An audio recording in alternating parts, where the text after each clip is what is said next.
Well, the Premier League is back following the international break, and it promises to be another big weekend. The biggest rivalry in English football is also back for its 217th meeting as Liverpool and Manchester United go head to head.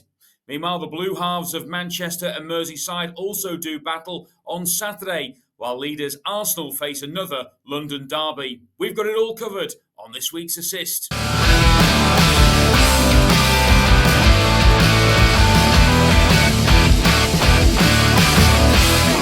To the Assist in association with freesupertips.com, your home for daily football hackers and bet builders. I'm Warren Ashurst, and I'm delighted to say I've been joined by James Milton and Dan Charles to talk through their thoughts and tips going into the latest round of Premier League and EFL fixtures.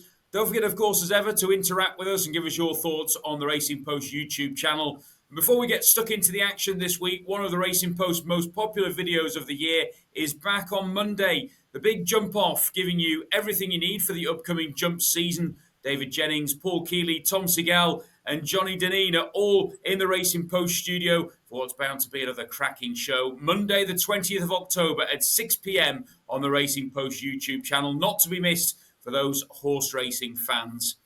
We're going to turn our attentions, though, to football now. And as ever, we'll go through the Premier League fixtures in order of importance, and we'll start with the 4:30 kickoff on Sunday. We've already briefly touched upon the 217th meeting between Liverpool and Manchester United takes place at Anfield on Sunday.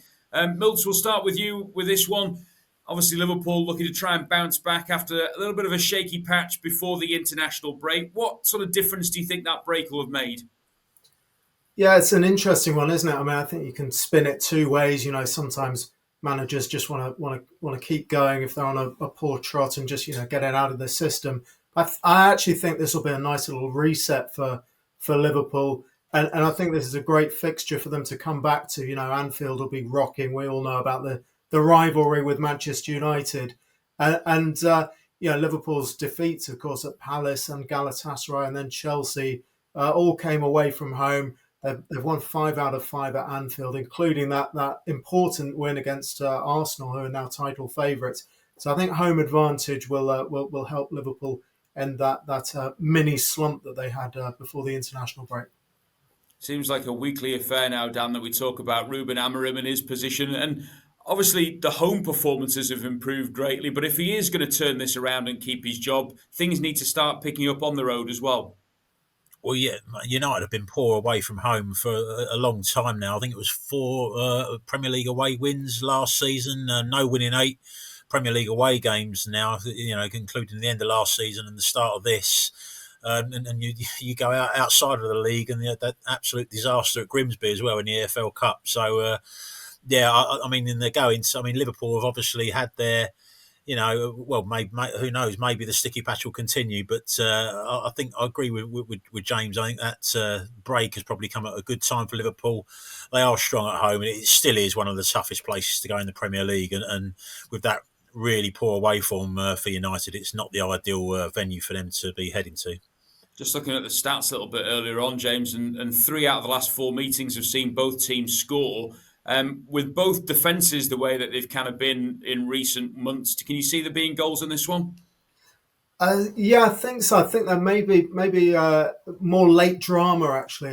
We've come to expect that from Liverpool. Obviously, they were scoring all those late winners early on and then conceded later at Palace and Chelsea. So from a betting angle, I like the look of the draw half-time, Liverpool to be winning at full-time. The last 2 meetings at Anfield actually were goalless at the break.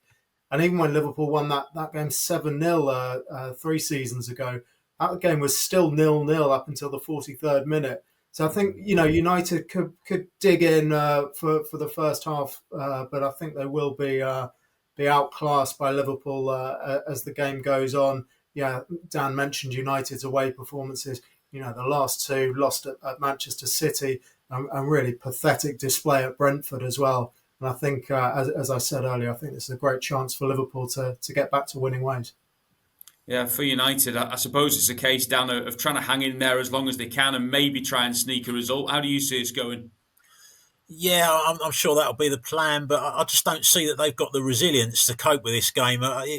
James has mentioned them last 2 away games in the league, conceding 3 at Brentford, 3 at Man City. Really went under in both games. And the one before that, the away game before that was the Grimsby game. They just don't, away from home, you just don't fancy them at the moment to dig in against the team. And Liverpool have, despite all the changes that have happened in the summer, they've got a hell of a lot in an attacking sense. Ekiteke's hit the ground running, and Isak and Wirtz were still kind of waiting to, for them to spark at the moment. But it's going to happen sooner or later.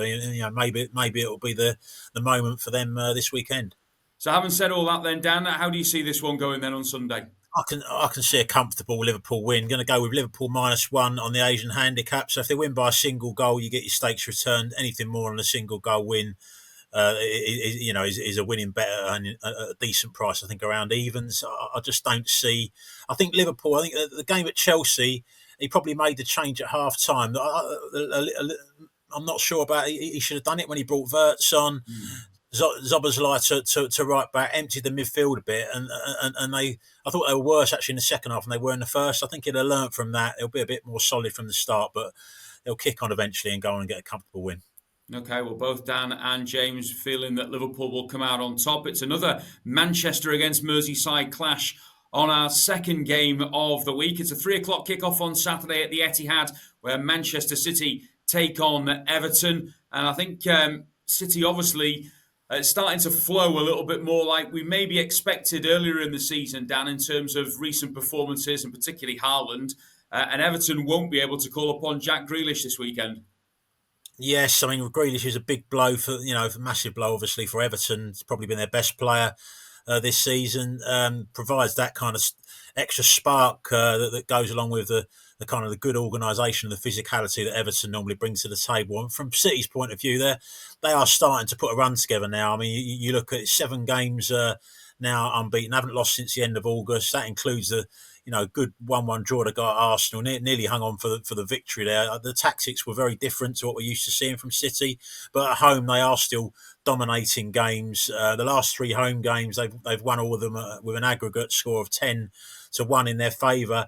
I just think Everton, they're generally well organised, but they're going to miss the kind of the spark of Grealish, and I wouldn't be surprised if they fail to score here, Everton. There'll be a bit of a threat from set pieces, but you wonder how many of them are they going to get in a game that City are likely to dominate with possession and territory. So I'm going to go over a low-scoring Manchester City victory here, City, and under 3.5 goals. Yeah, just to let you know, the City are 2-5 to claim the win here. Everton 13-2, and the draw 15-4. Probably backing up a little bit what Dan mentioned there, James, is that we think that Jarrad Branthwaite might be back for Everton. Michael Keane is struggling with an injury, so it could be a like-for-like swap. Whoever's playing centre-back, though, is going to face a tough challenge. Yeah, I mean, Haaland's been in extraordinary form, even by his high standards this season. And yeah, I think as punters, you can occasionally get a bit hung up about team news and, who's missing or whatever. But I think Grealish missing for Everton is huge, as we've mentioned. He bundled in that fortunate late winner against Palace last time out. He'd set up 4 of Everton's other 8 league goals this season. And he is, virtually irreplaceable, I think, when you look at the Everton squad. So, I'm with Dan in this one. I like the look of City to win to 0, actually. Kept clean sheets in 5 of their 6 wins in all competitions this season. I'm a bit stung by the exception, which I was all over them to win to 0 against Burnley, and they won 5-1 in the end. Burnley, I think, had 2 shots on target and scored with one of them. I think we've seen this more pragmatic side to City this season. I think they'll need that against Everton, who, as Dan mentioned, are very well organised. But I just think without Grealish, I think the Toffees lack a certain je ne sais quoi going forward, and I think City will stand firm. Okay, well, we're going to switch back to Sunday again now for the third game in the Premier League feature, and that is the clash between Tottenham and Aston Villa. A 2 o'clock kickoff on Sunday at the Tottenham Hotspur Stadium, and Spurs are 11-10 to claim the win. It's 11-5 Villa, and the draw 11-4. Much better from Villa, Milton, in the last couple of weeks. They actually look like they've now started to click into gear.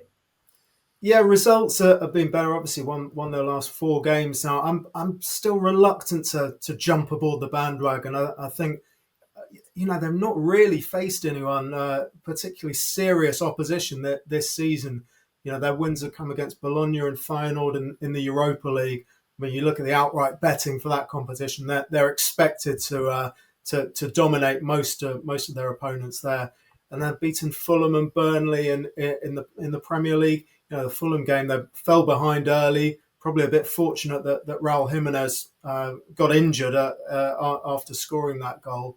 So I'm not entirely convinced. I know Dan has his reservations about Tottenham as well. It looks like a trappy game, but I'm siding with Spurs. Villa, this is their first game against one of the big six. They've only actually played one of the current top six in the Premier League, and that was a 3-0 home defeat to Crystal Palace. So I'm going to be going for Tottenham, but not with a great amount of faith, I must admit. I mean, the results would suggest so, Dan, but is it fair to say that Spurs have looked better on the road than they have done at home this season? Yes, and I think there's good reason for that. I think with Maddison and Kulusevski's being out of the picture at the moment, there is a real lack of creativity, and that affects Spurs, I think, a lot more in home games when the onus is on them to have the ball and open teams up than away from home when they can sit in a bit more and hit on the counter attack. You look at the last two home games in the Premier League for Spurs. The Wolves game, the most recent one, the 1-1, they were really lucky to get a draw in that game. Wolves, were completely dominant certainly in the second half. And the game before that was a 1-0 loss at home to Bournemouth, who absolutely battered Spurs really and probably should have won by more goals. I look at their last three games overall for Spurs. Last time out, got a big 3 points at Leeds, but Leeds probably had the more territory and certainly one on the shot count. The Spurs' 2 goals were both deflected, so had a bit of luck on their side there. 2 games before that, Bodo Glimt away, they were awful, and then the Wolves game that I mentioned previously. Villa, I know they've not beaten a lot in this run, but 4 games in a row, it has to give any team some confidence. The temptation to go Villa or draw, double chance, or maybe even to win the game, but as James has mentioned, that they haven't played some fantastic teams. I can just see a close, tight game here, and I think the draw in those circumstances looks overpriced. Okay, well, we're going to head to an all-London affair next. It is the 5:30 kickoff on Saturday as Fulham play host to Arsenal, the league leaders, with Fulham 9-2 to claim the victory. It's 8-15 Arsenal and 100-30 the draw here. We did find out, of course, Dan, this week that Martin Odegaard is again facing another spell on the sidelines. It just seems to be that when Arsenal are getting into a bit of rhythm and a bit of a run, that they end up getting hit by or stung by an injury which can cause them major problems.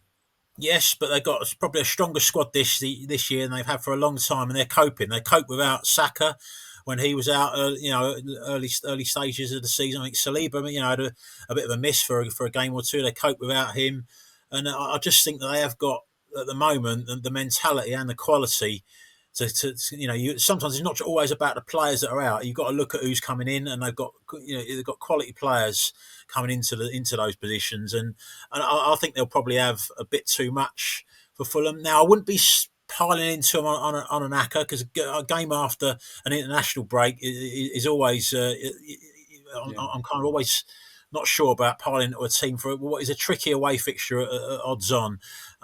Fulham last 2 home games against Arsenal, I think they've got 4 points. So it's been a tricky venue for Arsenal in recent seasons. Having said that, they've lost the last 2 games 3-1. Fulham lost at Villa and Bournemouth, and the run that they're on, and Arsenal kind of the run that they're on, they're always finding ways to win, and deservedly so most of the times. I think they'll get a win here, but maybe in a tight fashion. Going to go with Arsenal to win by 1 goal at 13-5. Okay, well, Milt, you, I'm sure, will have been keeping a very close eye on Arsenal so far this season. I mean, a lot of talk at the moment about how they compare to the last couple of seasons. Where do you think they're at the moment? Yeah, I think that the early signs are promising. Won 8 of their first 10 games, and the only blots on that record were the defeat at Liverpool, where Mikel Arteta was, I think, probably rightly criticised for not having a real go at the champions. And then the home game against Manchester City, where again I think maybe Arteta was a bit surprised by Pep Guardiola's change of tactics, and Arsenal got away with it with a late equaliser. But these games like this, Dan mentioned Arsenal have struggled at Craven Cottage the last 2 seasons. I think they're going to have to work hard for the points. But as we saw in that win at Newcastle, they do have the character and the belief to dig deep. I quite like the look of a 2-1 Arsenal win, actually. Both teams have scored in 6 of the last 7 meetings. That includes a couple of 2-1 victories for the Gunners. And as Dan mentioned, Fulham lost at Villa, who were winless before then lost again at Bournemouth. And that's a little bit of a soft touch in both of those games. And I can't see them tripping up Arsenal this weekend. I think it was Mark who mentioned a couple of weeks ago that it won't be long until there's how many step-overs will Kevin do in a match, and maybe that might be one to look out for in terms of this week's game with Arsenal. We're going to turn our attentions to a match which, no disrespect to Crystal Palace and Bournemouth, might ordinarily be further down the list, but these two teams sat inside the top 6 at the moment and both go head-to-head at 3 o'clock on Saturday. Palace 6-5 to claim the win, Bournemouth 9-4, and the draw 12-5. Hard one to call this, Milt, I would suggest. I mean, both of these two teams look like they could well be top 6 teams come the end of the season. Absolutely. I mean, 2 really impressive sides. Not flash in the pan, this from either of them. Obviously, Palace had that memorable season winning the FA Cup, and Bournemouth played some terrific football last season as well. Maybe just kind of ran out of steam in the race for Europe. But yeah, I think it's going to be a really interesting game. Instinctively looking at the prices, Palace look a touch short. I think Dan spoke earlier about how impressive Bournemouth were in that away win at Tottenham, and I wouldn't be steaming into Palace at short odds. The bet that stands out for me actually is Antoine Semenyo to score at any time. I think only Haaland has scored more goals than him in the league this season. He's got 6 goals. He's an absolute shot machine, as any kind of bet builder punters over the past couple of years will have spotted. Scored 4 times in his last 4 league appearances, and just looking at last season's meetings between these sides, which both finished 0-0, but Semenyo had 8 shots over the 2 games. I think he may well be able to get on the score sheet at Selhurst Park. Putting you on the spot a little bit here, Dan, but if you were picking between both Palace and Bournemouth at the moment, and you were talking about a top 6 finish, and only one of them could finish in the top 6, which one would you think is more likely at this stage? Bournemouth for me. I think they've got a little bit more depth, and the fact they haven't got to play in Europe as well will help them out. I think Palace right now, I mean, I know they lost the game at Everton last time out, but fantastic start for them, coping really well without Eze. I do feel in home games, though, that they kind of miss Eze's creative spark. They've already had a draw 1-1 at home to Forest and 0-0 against Sunderland, so maybe that they do lack a bit of his creativity to open teams up in home games. But I also feel that Palace are just the sort of team that can restrict Bournemouth with their strong defence, well organised, and they're a team I think that Bournemouth may struggle to get their offensive game going. Now having said that, I don't want to like Paul Coldwater and get everybody to expect a poor game, but I'm sure there'll be plenty of quality on show, but I don't see a lot of goals, so that kind of feeds into my prediction between 2 evenly matched teams. Going to go with a draw.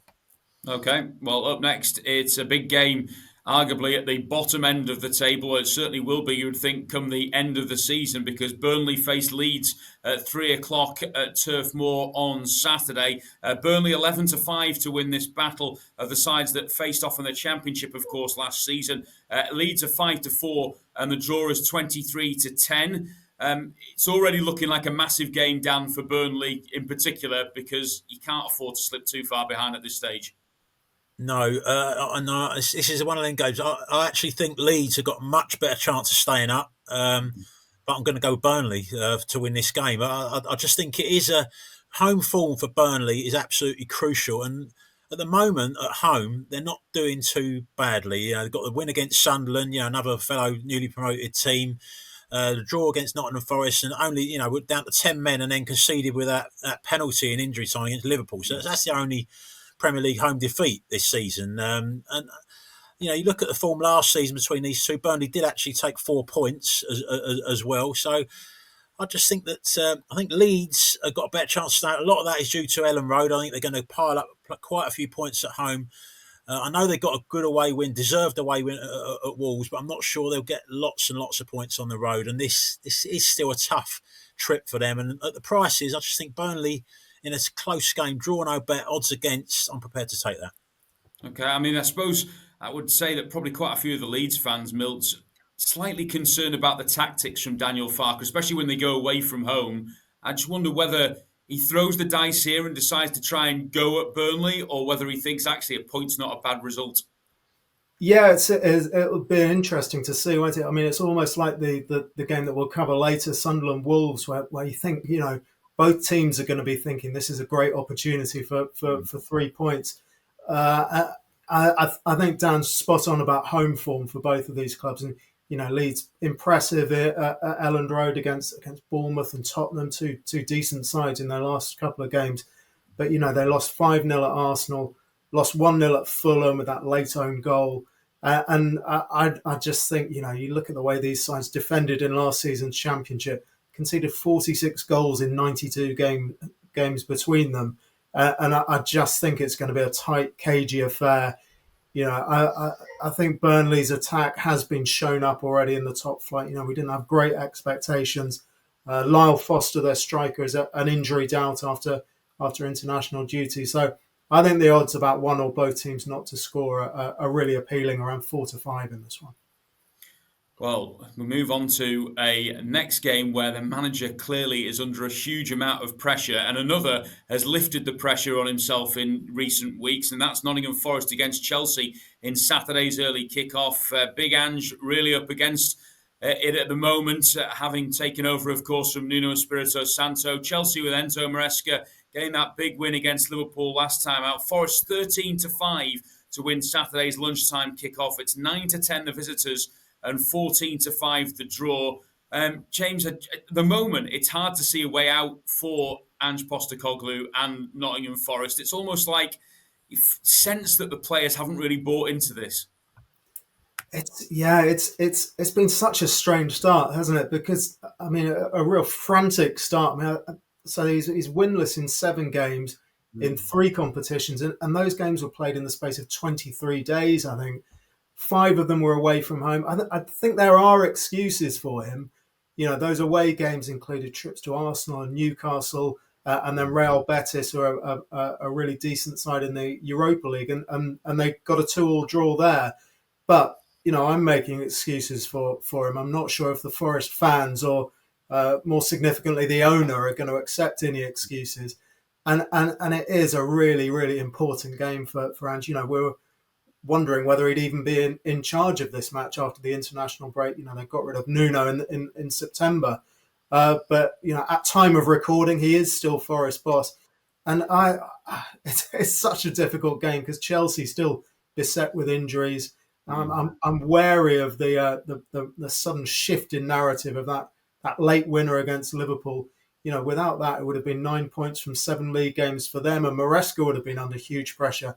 I'm sitting on the fence in this one. I'm going to go for the draw at a big price.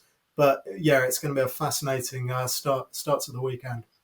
I mean, a lot of people, Dan, were mentioning just the huge shift you expected from the way that Nuno plays football to the way that Ange wants his teams to play. Is it as straightforward as that, the problems that they're having? I think you've got, as James has just mentioned, it's a very small sample size. I mean, with 7 fixtures, yes, only 4 Premier League games. One of them was, the first of those was a trip to Arsenal. So it's, I just think he's, whatever your opinion is, I think him going in there at that time and replacing a manager that was so popular with fans, whoever that was, it was going to be so important, more important than usual for a new manager to get a decent start. I think when you're replacing a guy the fans didn't want to leave, you're on a bit of a hide into nothing, really. I think it's harsh that he's already under this much pressure and supposedly close to losing his job. But I think given the huge pressure on him, that pressure will also be felt by the players, and I think that will make Chelsea's job easier. I think Forest performances are probably getting worse. If anything, you look at the limp defeat at Newcastle. The game before that, I thought they were even worse against Midland in the Europa League. That was a really poor result and performance. And I just think Chelsea, they've got loads and loads of injuries, but they've also got a pretty deep squad. Possibility that Cole Palmer could be back after he was rested, but even whether he is or he isn't, I thought that Liverpool game, you might look back at that as a turning point. I know they were poor going into it, but I thought they were well-deserved winners. Finished the game really strong. A lot of the younger players there stepped up, and I can see them kicking on from this. And I think at just a shade of odds on against a team under so much pressure, I would take that Chelsea to win. Okay, we're going to move on next to a 3:00 kickoff on Saturday, and it takes place at the Amex Stadium, where Brighton come up against Newcastle. Brighton 31-20 to claim the win. Newcastle 6-4, and the draw 13-5. Have Newcastle unearthed a bit of a gem in Voltemada? Dan, he seems to be fanning the net on regular occasions now for both club and country. I think it's early days, isn't there? There was at least one penalty, in there. He got his goal for Germany as well, didn't he? A big goal for Germany in the win against Northern Ireland. I'd like to see a little bit more, before I would give a proper verdict on him. But certainly a bright start for him, which was needed. With the gap there with Isak leaving. This game in particular, I can see a close game. Newcastle are certainly improving at the moment. Came back well, didn't they, from that loss to Arsenal, where they played. You're playing against a top team. They've responded with a very good 4-0 win against Union Saint-Gilloise in the Champions League, and then the 2-0 win over Forest. So they're going in the right direction. But so Brighton, they're 4 games unbeaten in all competitions. Come back to get a decent 1-1 draw away to Wolves last time out. Game before that, they won 3-1 at Chelsea. So they're improving as well. I just think these teams are Brighton are 12th, Newcastle are 11th, both improving. Close game. I'm going to go with a draw. Yeah, it does look difficult on paper to call this one, Milts. 2 teams who are capable of beating anybody on the day.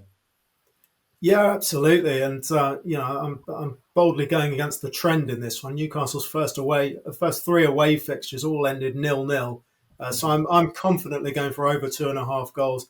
I just say, as Dan said, Newcastle have found their scoring touch recently. Really good away win in Belgium in the Champions League, and they had that dramatic 3-2 defeat to Liverpool. Played well in the defeat to Arsenal as well. So maybe the better the opponents they face, the more entertaining their games are. And I think Brighton are a decent side. I think it's going to be hard for Newcastle to avoid getting drawn into an open game. And Brighton as well, fear no one. Won at Chelsea, beat Manchester City earlier this season. Drew 2-2 with Tottenham in their last home game. So I think this should be an entertaining one.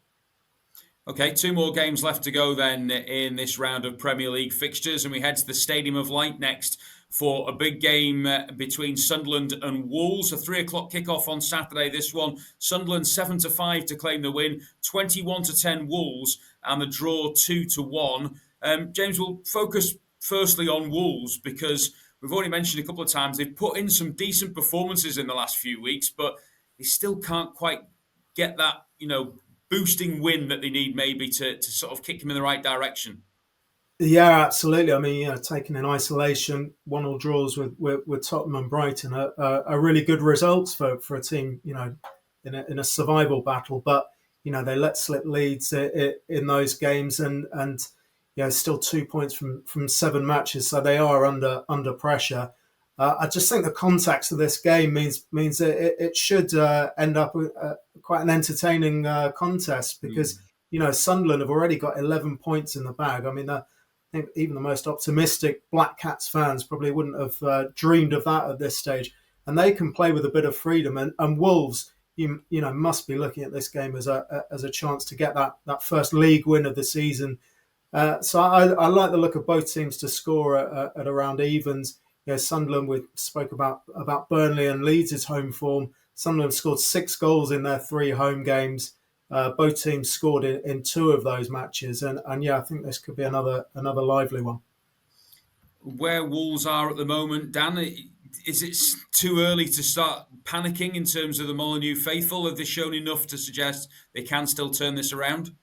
Yeah, I think they can, and I think they will. I don't see Wolves being relegated. What I've seen from them recently, I mean, you can talk about the horrendous run they've been on, without winning the league, going back towards the end of last season. But I'm looking at the last few performances. The club showed a lot of faith, by the way, in the manager by increasing his contract. And the players' performance-wise are responding. They had a very good cup win at home to Everton. And then the game at Spurs, they should have won that game. Excellent performance. Sometimes you don't get what you deserve. Led again. It's going to be hugely frustrating that they've led again and conceded late again against Brighton. But the performances are definitely going the right way. Strand Larson, who was missing earlier in the season, he's back in the fold for them now. And Sunderland, I just think, even though at the moment they're 9 points above Wolves, I think Wolves will finish higher over by the end of the season.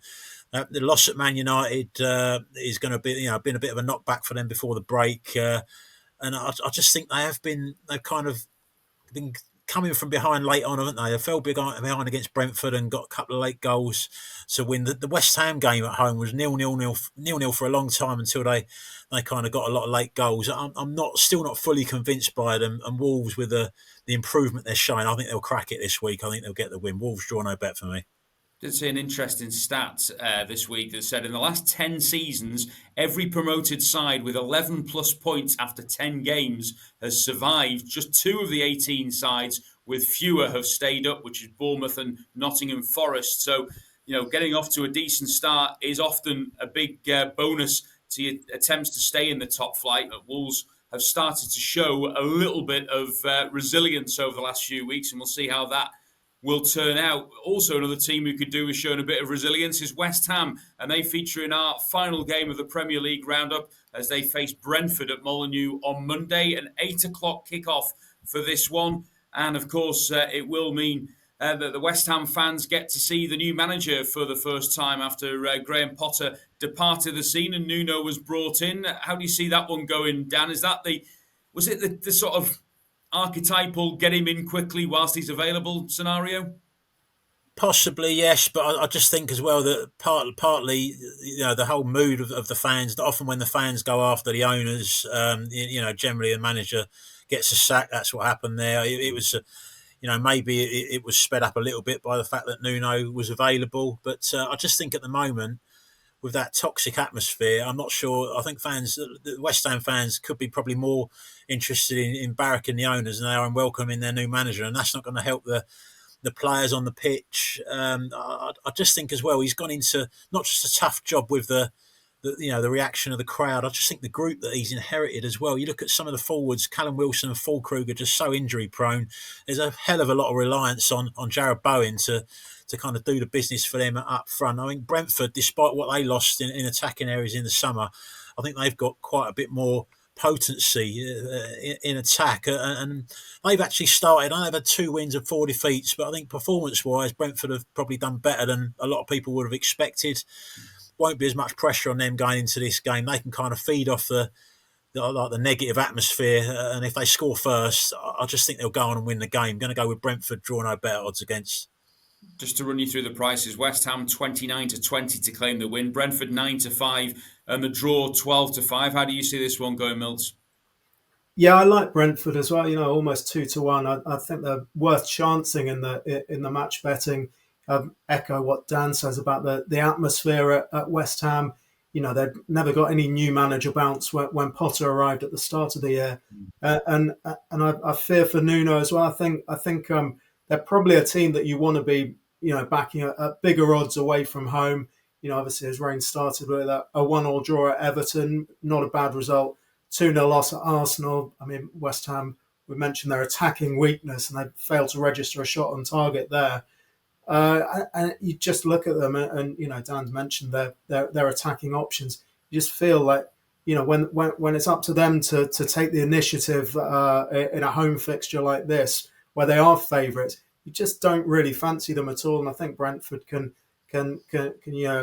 keep it tight, box clever, and pick up a win. Beat Manchester United 3-1. That was an excellent display.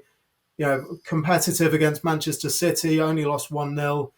Things could have been very different if Thiago had taken that one-on-one chance at the start of the second half. But I think it's a decent opportunity for Brentford to take advantage of the atmosphere at the London Stadium. Okay, well, that is the Premier League covered then for this week. Up next, it's your Fantasy Premier League update, and then we'll discuss all matters EFL. So it's FPL time again now, and Tom Hill is back with his suggestions of which players to go with across the different positions in Game Week 8. Another international break is in the rearview mirror, and Game Week 8 is the first of 4 weeks to plan for before the next stoppage for international football. The fixtures start to favour the likes of Arsenal, Chelsea, Crystal Palace and Liverpool for the next few weeks, while it could be a tough couple of game weeks for Aston Villa and Sunderland. It looks like all premium assets that headed off on international duty have avoided major injuries, so let's take a look at the 3 best outfield players for the week.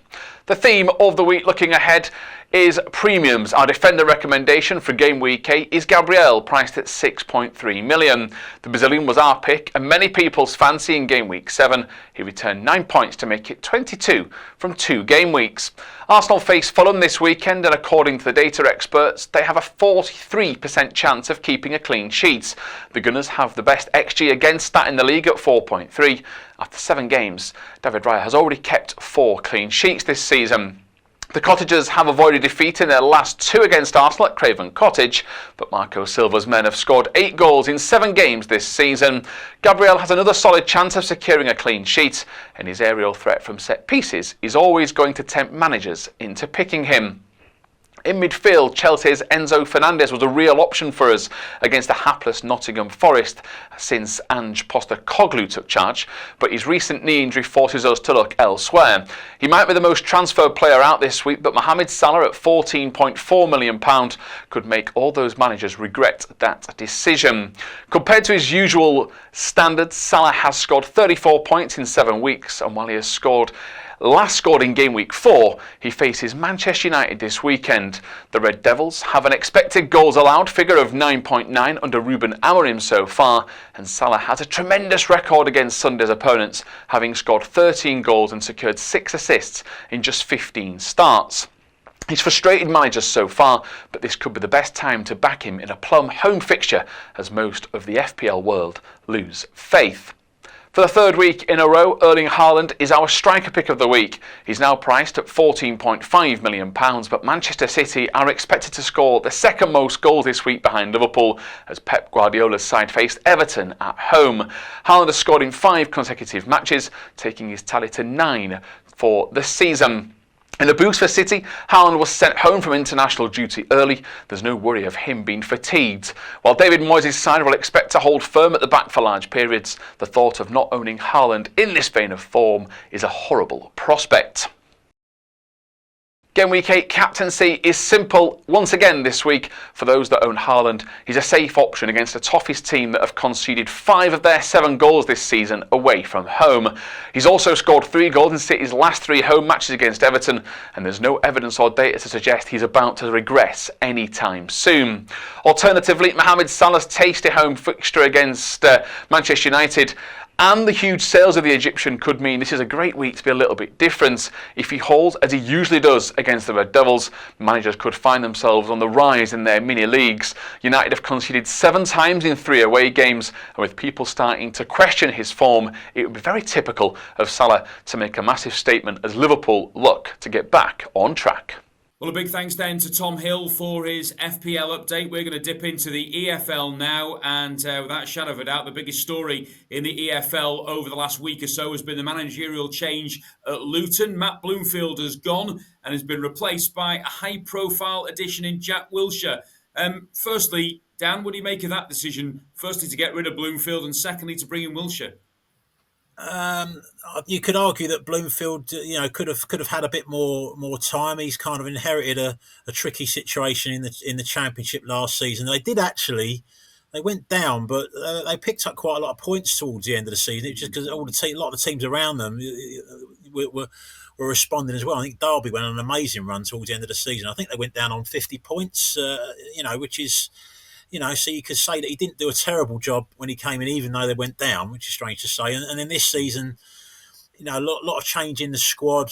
Clearly, Luton, with their budget and being a Premier League team a couple of seasons ago, are going to expect to be right towards the top of League One. But it doesn't always work out, that way that you get a quick start. So personally, I would have given him a bit more time. If you're going to replace him, look, Jack Wilshere may turn out to be, an excellent manager. He's had a coaching spell, at Norwich, but I just think to get this job, at this stage, I think it's a big gamble Luton are taking. If you're going to replace the guy, I would have been. Richie Wellens was linked with a job, who's done an unbelievable job at Leyton Orient.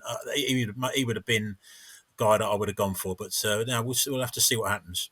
Milton, I was going to ask you quickly about this because you've seen a lot of Jack Wilshere as a player, but I don't think anybody, probably at the age that he's at now, was probably expecting him to be sort of turned into a manager.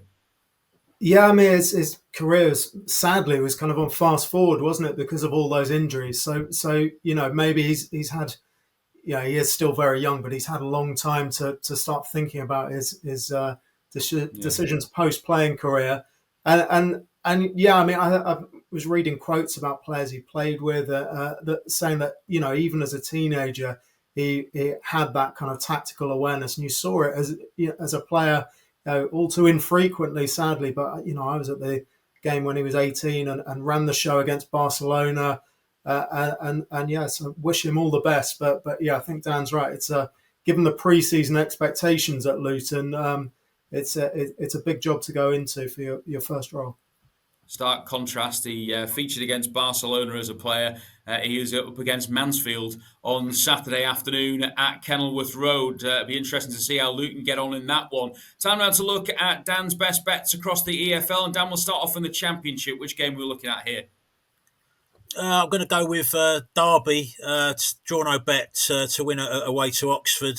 There's only sort of a 2-point gap between these teams. Derby got 2 points more, but they're showing more positive signs. 3 draws in a row, 1-1 draw at home to Southampton before the international break, where they went toe-to-toe with a Southampton team. While they've started slow, I do think they're going to be one of the main promotion contenders. So that was a good performance from Derby.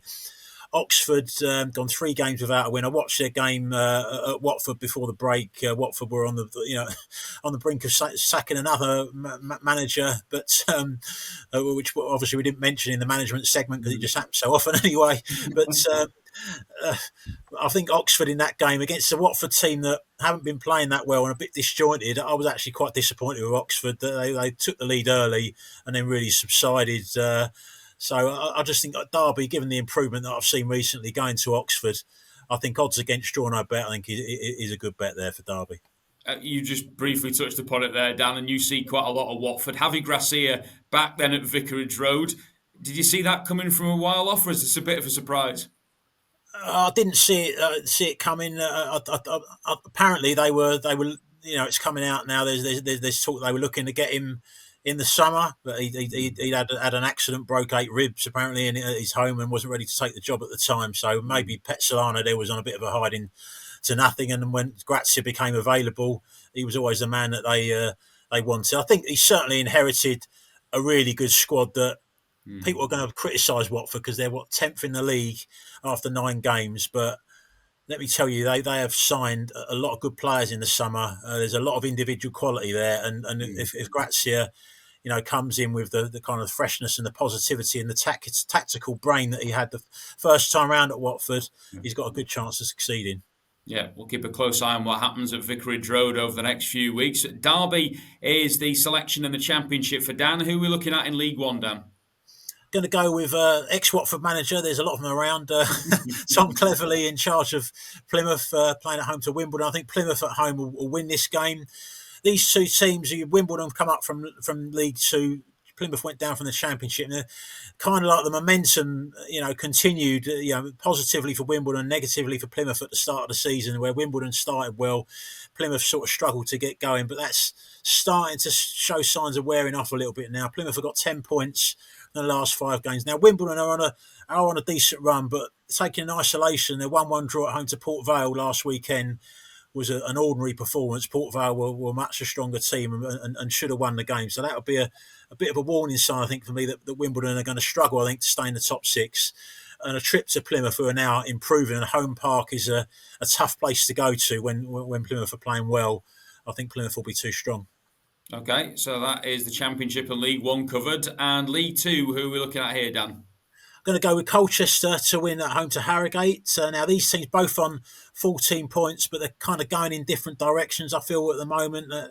Colchester won their last 2 league games. Harrogate have lost their last 2 league games. Now, the 2 wins for Colchester, I think they're probably like on both occasions. You could argue they're the best performances of the League Two match day on those occasions. 6-2 at home to Chesterfield was an incredible performance and apparently was well deserved. wasn't a fluke result. Then they've gone and won deservedly 2-1 away to Grimsby. Now that is another fantastic performance and result. They've got a striker on loan from Charlton, Micah and Bick, who's got 3 goals in his last 2 appearances. He looks an absolute handful. He's going to score a lot of goals until January, when who knows, Charlton may look to loan him to a higher level. But they're playing a Harrogate side. I say they've had a bit of a dip recently. Lost the game in front of the TV cameras that I watched, where they started well at home to Crewe, then got beat 2-1 at home, then went to Fleetwood and they led there as well and ended up losing 3-2. So they're on a downer. Colchester on the up. Colchester to win this one.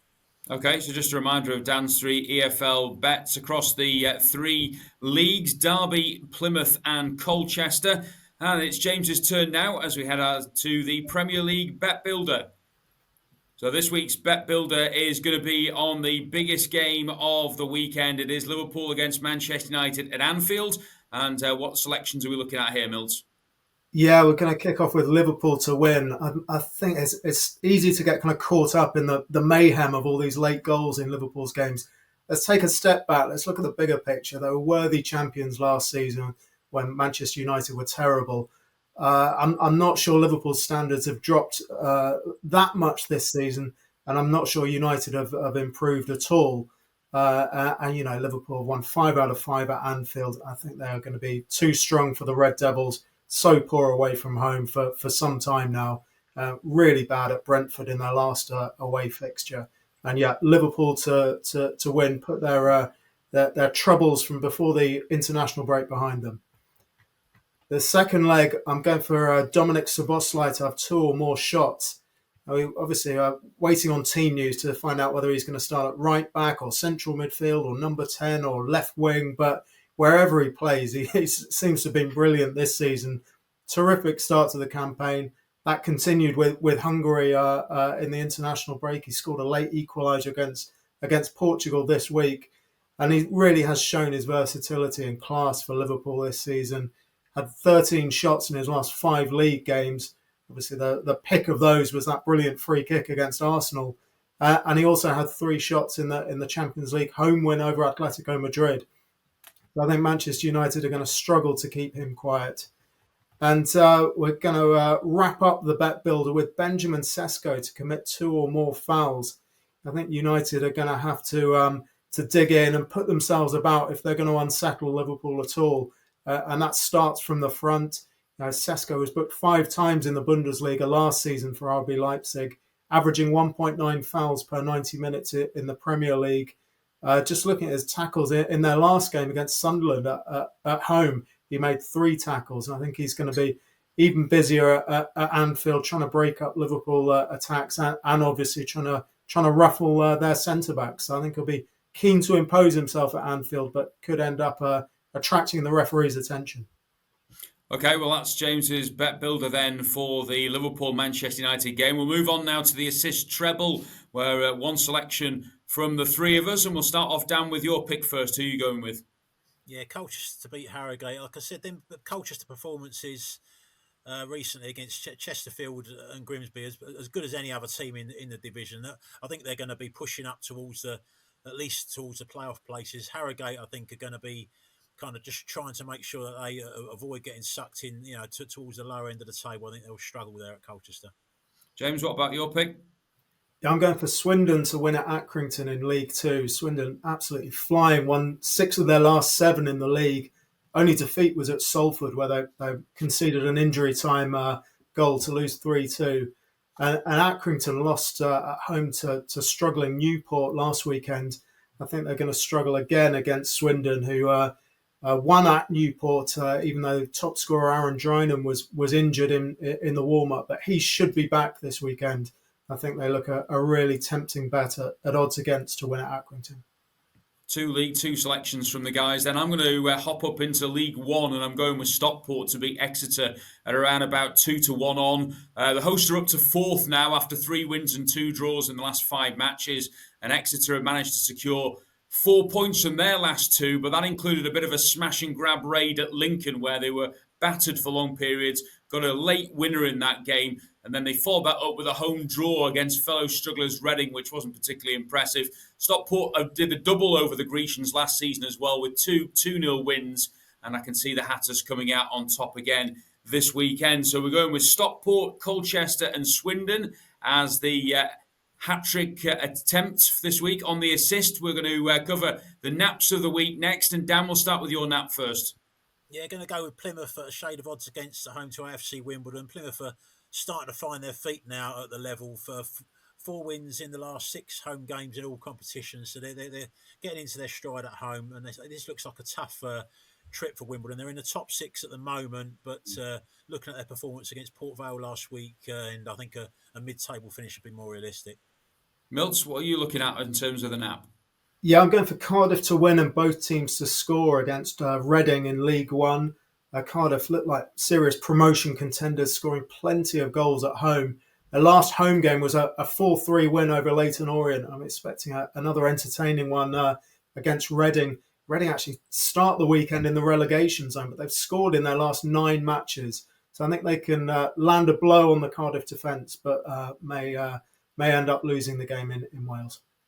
Okay, well, a big thanks to both Dan and James for their input this week on the assist. Don't forget, of course, to like, subscribe and comment on the Racing Post YouTube channel. Just a quick reminder as well that there'll be a Euro Assist show on Monday with a return of the Champions League next week. Some massive fixtures to look forward to in Europe's top club competition. The domestic version of the assist, of course, will be back next Thursday. But for now, enjoy your football this weekend. And as ever, please remember to gamble responsibly.